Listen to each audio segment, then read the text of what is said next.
Hello! So this is going to be my first video. I've decided to do this video on my gender and sexuality and what it means to me. So it's a definition of both of those things and also a little bit of an explanation of why I identify the way I do. I identify as a pansexual cisgender female. Pansexuality or omnisexuality, well, you learn something new every day. I didn't even know that they were interchangeable. Is sexual attraction, sexual desire, romantic love, or emotional attraction toward people of all gender identities and biological sexes. Self-identified pansexuals may consider pansexuality a sexual orientation and refer to themselves as gender blind, asserting that gender and sex are insignificant or irrelevant in determining whether they will be sexually attracted to others. The Oxford English Dictionary defines pansexuality as not limited or inhibited in sexual choice with regard to gender or activity. The concept of pansexuality deliberately rejects the gender binary, as pansexual people are open to relationships with people who do not identify as strictly men or women. So yo, that's what it is. It basically means that I would consider myself not to see gender, that I am attracted to people, and gender, sex, and all that sort of stuff comes after attraction. With that said, I don't want to pretend like I don't notice if somebody is, male or female, and that I just put everyone in the same pile. It's just, regardless of someone's gender identity, I'm not going to rule them out because of that, or it doesn't mean that I'm less attracted to them or more attracted to them. So next of all, the definition of cisgender from the L Wikipedia page. Cisgender and cissexual describe related types of gender identity where an individual's self-perception of their gender matches the sex they were assigned at birth. So basically, just to put that in layman's terms for anybody who doesn't understand it or is a little bit confused by it, as I know I first was, it basically means that when I was born, I was identified female at birth by a doctor, and when I grew up, I felt like a female. I wanted to look like a female. My body, when it developed, I was comfortable with it, I was happy with it, and I am a female, and I am a female who was identified female at birth. So that is what cis means, as opposed to transgender. So just quickly to explain, for example, my boyfriend, so Emery, I hope he lets me use this. My boyfriend Emery was also identified female at birth, so by a doctor. So the doctor looked and said, this is a girl. But when Emery grew up, he didn't feel like a girl, he didn't think like a girl, he didn't feel comfortable with his body. He was a man, and it was just the doctors had made a mistake basically. So he would be transgender, or he would go under the trans umbrella, and that's the difference. So cis is a person like me, and then anybody under the trans umbrella would be somebody who, when they have grown up, they don't necessarily feel or identify with the gender they were assigned at birth. So this doesn't necessarily mean you have to be transgender, so you have to feel like the opposite gender. It can be anywhere in that scale. You can feel like both genders, neither genders, whatever. There are so many ways that people identify and people feel that they are. So yeah, that's just a basic rundown. So just to explain how I relate to that identity of a cis female, I think that it's more than meets the eye. I do feel like I have more masculine traits, and I consider myself a feminist, and I I don't just identify as a cis female and live as that stereotypical society's ideal of what a woman is. I feel like I do break the boundaries and I do break the rules at times. I'm comfortable, even just small things. I'm comfortable not shaving my arms, having hairy armpits. I'm comfortable like with even small things of breaking the gender norm, as in not shaving my armpits, not shaving my legs. I belch and fart all the time, which, you know, Emery doesn't necessarily really like. It's not just as simple for me as saying I identify with the same gender I was assigned at birth. I feel like it's also an opportunity for me to break the boundaries and rules of what a typical society's idea of what a typical woman or a female is. You know, I feel like I do break those boundaries quite often, and it's something that I feel comfortable with because I think society's ideals on gender, and especially the gender binary, need to be broken down by literally everybody. So, you know, even if it's just simple things like not shaving my armpits and not shaving my legs and me being comfortable with that, then that's something that I will proudly do.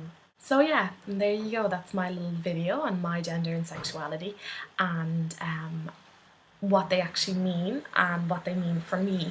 I hope you like this video somewhat, and I swear I'll come up with more interesting topics as the weeks go on. It's just pretty intimidating being the first one. So yeah, I hope you guys tune back in during the week for everybody's videos. I'm sure they are going to be amazing. We have some incredible members, as you saw last week in the intro. So I look forward to seeing you guys next week. Bye! Hi there. Okay. Is that better? Oh, hi. Yeah. That's totally going in the blooper reel. Oh god, it stinks.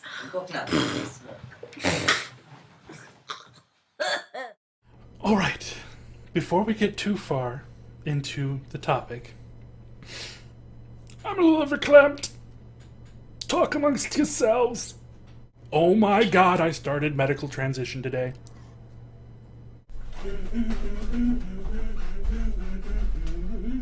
Yeah, this was a little unexpected. I won't go into huge details because I don't want to take up too much time, but got prescriptions for T blockers today and future appointments to go further. So, anywho, this is kind of a follow-up going further into the whole gender and sexuality thing. The big thing that I always tend to notice when people start talking about gender and sexuality and sex and identity and presentation and on is they always seem to get confused. It's not necessarily a topic that people do a lot of research into until they have to.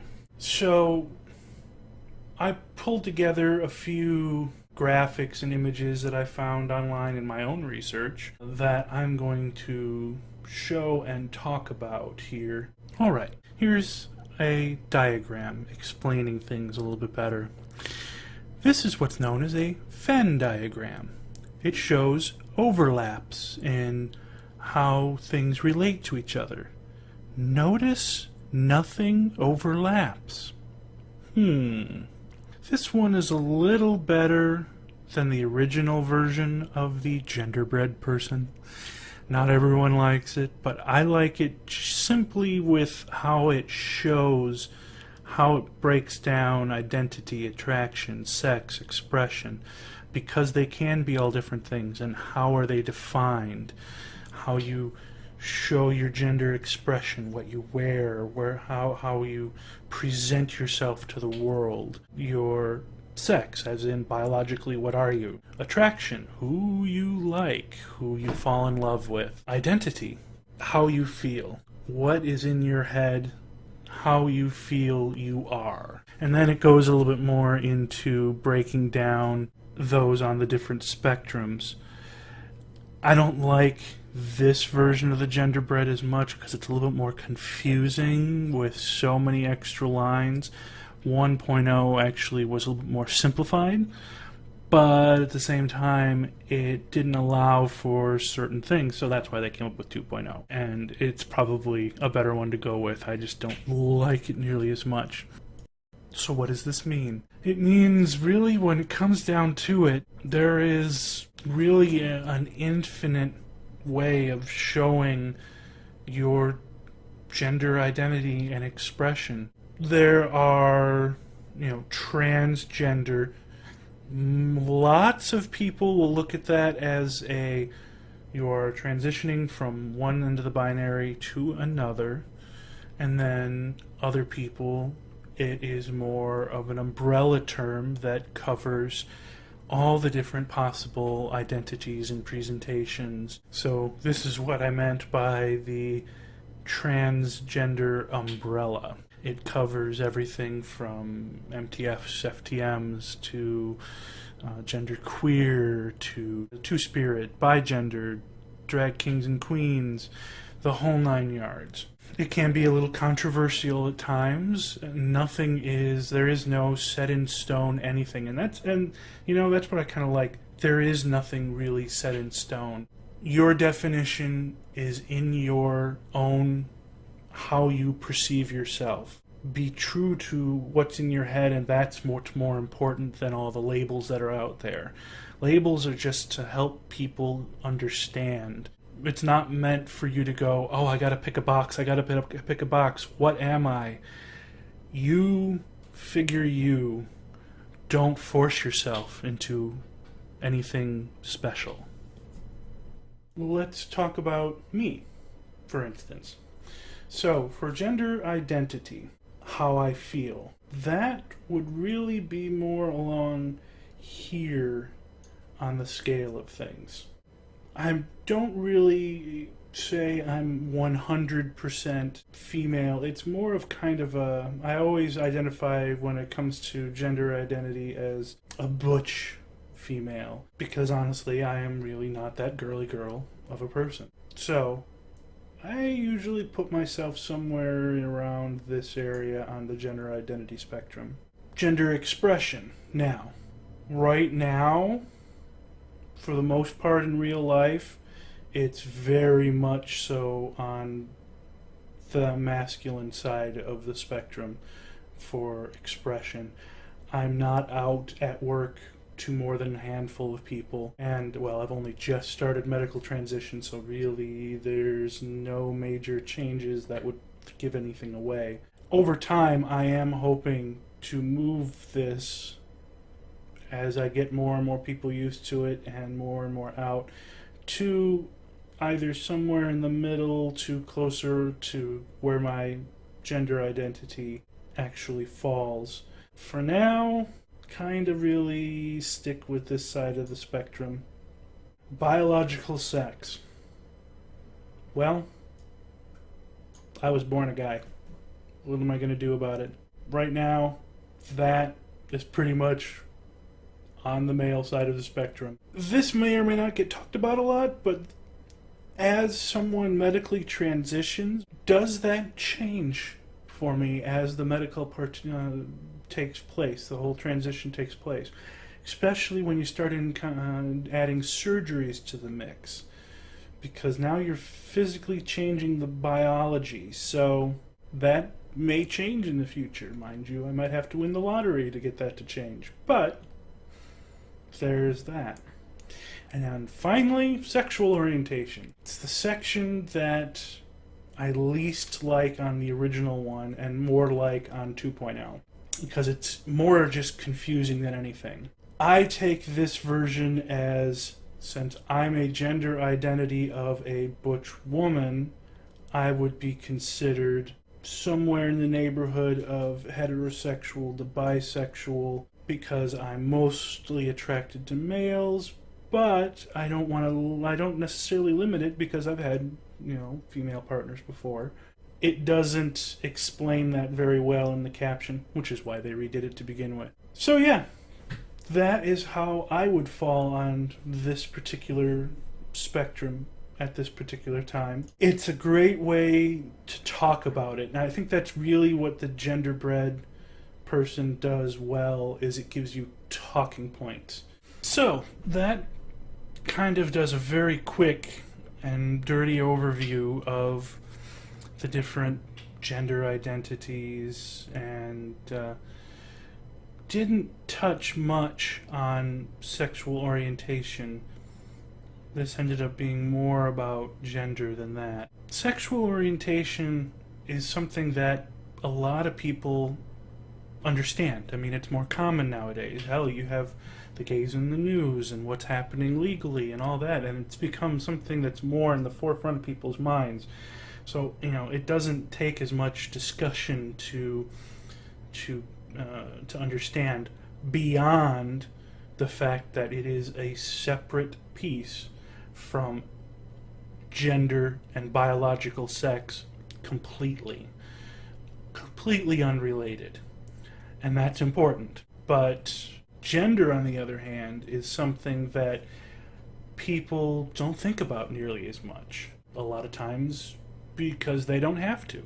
To be honest, I think it's something that they really need to start teaching a little more about in schools earlier, if possible. I know that would be an outcry, but I think it would be useful for people because no one really ever falls 100% on one side of a spectrum or another. I mean, they can be pretty close, but gender is one of those things that tends to be societally driven and not really be something you can point at. Because that's the thing. You walk up to someone and say, so, what's your gender? It's like, oh, I'm a guy. How do you know? What can you physically point at? Oh, well, I have. No, what if you didn't? But you're still a guy, right? Right. But how? Because that's how you feel. It's a lot harder to quantify, if you will, but it's still important, and it's something that people more and more need to think about, and I'm hoping that that's one of the things that we do with this channel. So that's about all I can really think of to add to this without making this video extremely long. I was a little scatterbrained today putting this together because, well, the news. So yeah, I think that'll probably do it for today before I just keep rambling on. So, bye. What gender are you? What is your sexuality?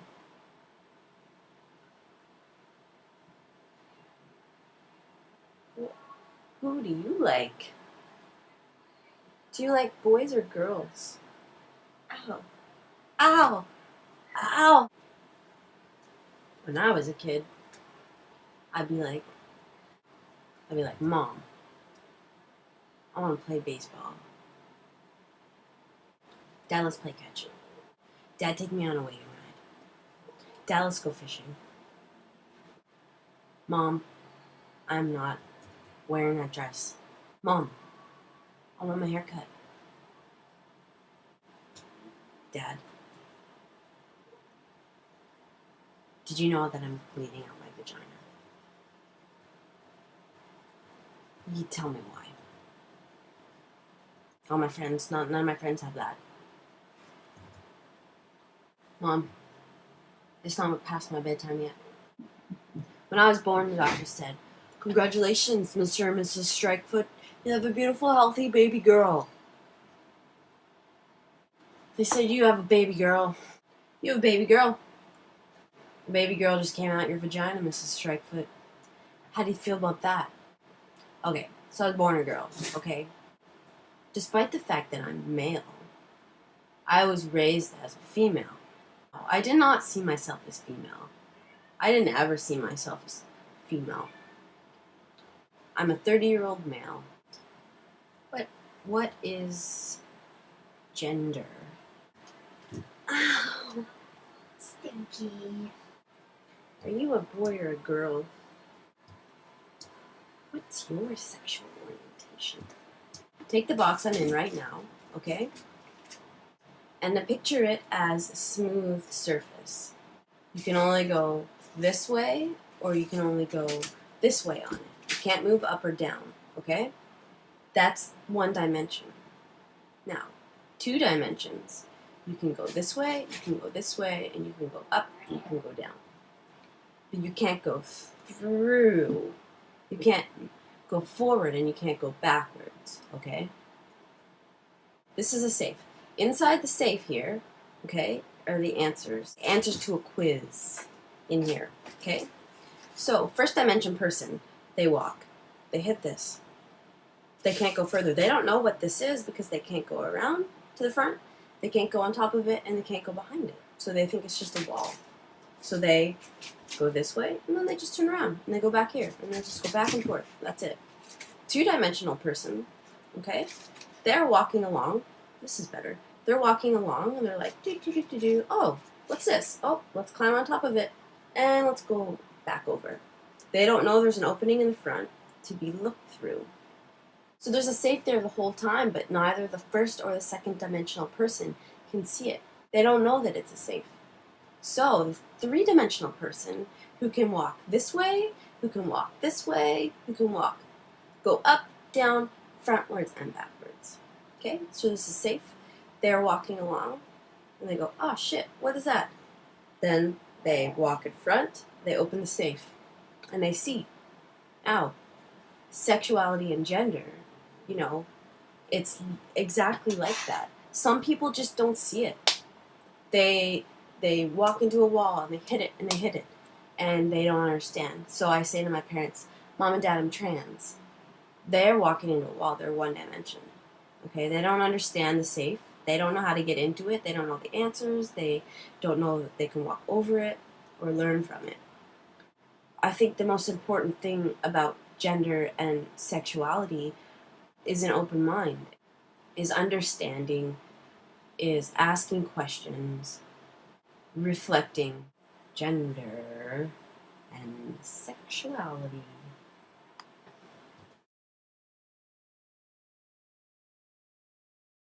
Hi, I'm Emery, and I'll be contributing to the topic of gender and sexuality.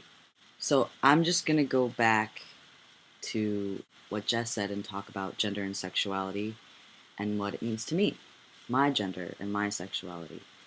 Surprisingly enough, I don't think I talk about this that much. In my intro video, I did say that I don't really identify, like I identify as male, FTM, trans, asterisk, which could be confusing if you're not, like, you know, very immersed in the world of gender rebellion and awareness, I guess. I don't even want to say rebellion because I'm not rebelling against anything except structure. I'm just living my life the way I see fit and the way that makes me comfortable. So, with my gender, I was born into a world where they would look at my body and say female and raise me that way for 18 years thereafter. Being in the lesbian community, I didn't really realize, like, so many things are taboo, I guess, that I didn't really think that because I felt certain ways about certain things, that meant that I must be a boy. I just thought that I was a girl who liked certain things, that I was like super butch or just really wanted to have a penis. And I think that that's where a lot of people get confused. I get quite a few messages from people who are identifying as genderqueer and want to know what made me realize that I was trans and not genderqueer, or that I was FTM and not genderqueer. Because when you say trans, you know, you're talking about the umbrella that Andie showed you. But I can't really think of like a defining moment where I went, that's me. It was a very gradual process. So gender is a very personal thing, and it's so stereotyped in modern society to say that if you're female, you feel this way, if you're male, you feel this way, and you look this way, and you talk this way, and you walk this way. You know, that's where the whole trans enough concept comes from. If you want to do something, then you should do it if it's not detrimental to your health. That's how I feel about everything. So, you know, I can't really say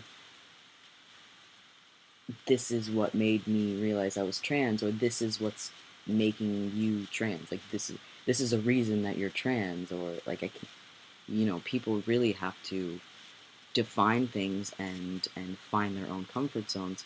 When it comes to sexuality, that's one that I really struggle defining, because I've dated men and women, and at the time of dating men and sleeping with men, I was very sick in my addiction and in my mental health and in just not being true to myself. And I was young, I was a teenager. And I've also had some trauma when it comes to men. Trigger warning, you get the point. I also have been physically attracted and emotionally attracted to men since then, but I've been so set on what other people see me as that I would say, no, I would never be attracted to a male, which is really silly, because I spend a lot of time being like, be true to yourself and all this stuff. But I mean, the way I usually explain my sexuality is I just say who I'm dating at the time, because I don't like to define sexuality. Like, if you say that you're straight and you put it on your Facebook and you tell your friends and you're in a straight relationship and all this, and then you are suddenly attracted to the same sex or someone that is on a different space in the gender spectrum, then it's like, oh, identity crisis. But if you don't label it in the first place, then it's just an attraction like anything else. I mean, I understand that there are people who are only attracted to the same sex or opposite sex, or have their preference or their only attraction. But for me, it doesn't seem to be like that. So I guess for the sake of labels, I would say that I'm pansexual as well. So as the last contributor to this video, this is the first time that I've done this, I would like to encourage anybody who's watching to comment and video response and do whatever, because this is a good topic and I think that a lot of people have a lot to say about it. So if you feel like talking about it, if you feel like participating, then participate. And I think that maybe we will eventually, if we do get a lot of video responses, have like a day in the month or every couple of weeks, or I don't know, as the project grows and changes and evolves, like we'll see. But I would like to make like a mashup of contributor response videos and put them on the channel. I think that would be really cool. So participate. Let's go out back and plant a family tree.